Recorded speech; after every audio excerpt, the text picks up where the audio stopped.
going to stop me from going on to start something else and trying something else. I think that's absolutely necessary. Do you look at just the financial aspect of the business to decide whether or not it's viable, or are there other factors that you look at? That's part A of that question. And the next question would be, if somebody has a unique idea that really doesn't have, and I'm not quite sure that I could say that it doesn't have a precedent that was set, another example of the similar business, would you take them on? Yes, I would. I mean, I would coach them. Well, we'll start with the first part. I mean, yes, there are businesses that will survive, and I would work with businesses is the result of their position. But my coaching and my advice has more to do with, okay, here's your situation, here's your product or service. Here's the impediment to that product. Here's why it's not working right now. And if there's no clear way to make that work, then I would recommend, okay, let's shut this down and do something else. If a person came to me with a product that I didn't think was going to be successful, I would take them on as a client, provided they would be willing to listen to what may work in its place or how we can find a way to make that product or service work. And again, okay. That person has to be prepared for failure. All right, let's take the time now for you.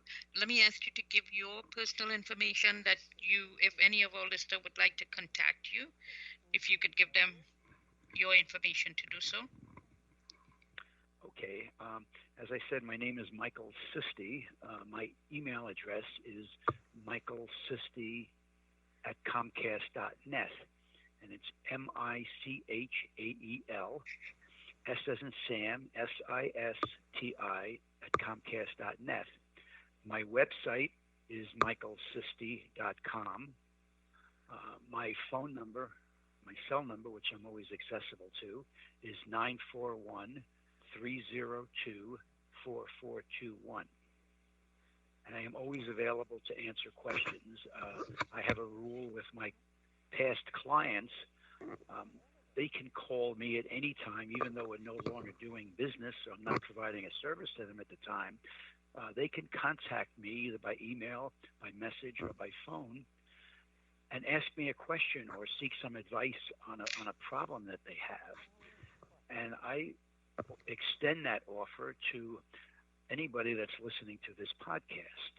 I'm always willing to listen to a problem and offer my personal advice on how that can be overcome, can be solved. And what are some of the industries you have worked with? I have worked with some of the biggest companies in the world. I spend more of my time working with small startup companies. I've worked with AT&T when they first went from becoming a monopoly to being a private business. I have worked with banks. I have worked with manufacturers. I've worked with startup businesses. I've done a few restaurants. Restaurants is a very difficult business. Most of them do not have any funding to actually spend on marketing, so I don't do a lot of business in the restaurant business or in the retail business for that matter. But certainly for service businesses, multiple types of services like computer services or other services that small businesses offer. Okay. I have a unique situation in that I'm from another country. I did not grow up in the United States. I migrated here when I was 25 years old. Obviously, I come from a third world country, and although it was at the time with the petrodollars, it was one of the wealthiest islands in the Caribbean. And when I came here, my dream was to have my own business. What I'm finding is that there's so much involved in doing business that I was not exposed to. How do you address someone like myself with the ideology that I have, the desire that I have, the dream that I have, but yet not, and I am educated. I got my education, my college education here. What advice would you give someone entrepreneur like myself? Yeah, one of the biggest impediments to founding a business is the amount of regulation. Um, and for a while, I was doing a lecture to businesses about that. When the economy crashed in the mid 2000s, it started with the real estate market crashing, and then the banks were virtually broke. They weren't able to collect on mortgages. Obama was just coming into office then, and he started a program, and he called it, he referred to it as situation companies were too big to fail. And so the government propped up the banks, and at the same time, the government hired tens of thousands of employees to work in Washington to write business regulations. They felt that there wasn't enough regulation in the market, and that's why the economy crashed. Well, the regulations that they wrote were so stringent, it stifled business. Big business had the staff to deal with all these new regulations. Small business doesn't have that support. And so I went around doing a lecture called Too Small to Fail, because the small business segment of the economy accounts for more than half of the commerce. They hire half the people and they generate half the revenue. So we can't ignore small business when we're propping up big business. And that's what happened back then. And now small business is straddled with all these regulations that the current administration has been trying to get rid of, because they're stifling regulations and there's really no need for them. So in order to help someone launch a new business, I always recommend that they have to hire the consultants that are vital. They need to make a good relationship with a bank. They need to have an accountant. They need to have a lawyer.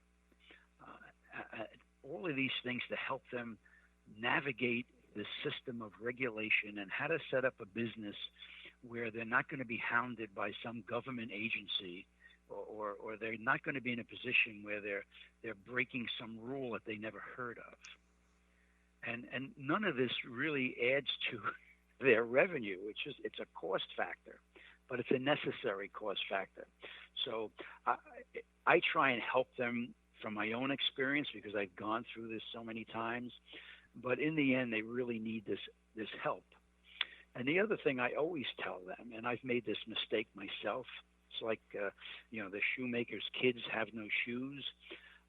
When you start a business doesn't sell itself. You have to get out and sell your product or sell your service. And so you need a marketing budget. You need a budget to communicate that message that you exist, that you have something to offer, and it has value. And so many businesses never include any marketing budget. I think people just expect business is going to just show up because they're there. So all of these things are factors that I look at when I help somebody launch a business. Okay. We have to wrap up this segment.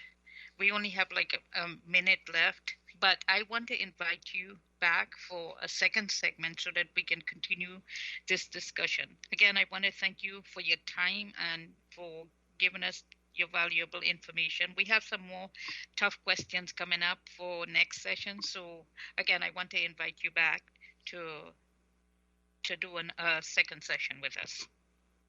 Well, very good. I look forward to that. So to our listeners, this is part 1 with Mike Sisti. He's a business coach, and we will continue the second part of his interview on the next episode. So join us to hear Mike Sisti talk more about businesses and what we can do in this pandemic as small business owners and entrepreneurs to take care of our business and to to really make an impact. So you're listening to Jadu Lifestyles, where you can have a life and live it too. So thank you again for listening, and join us for our next episode.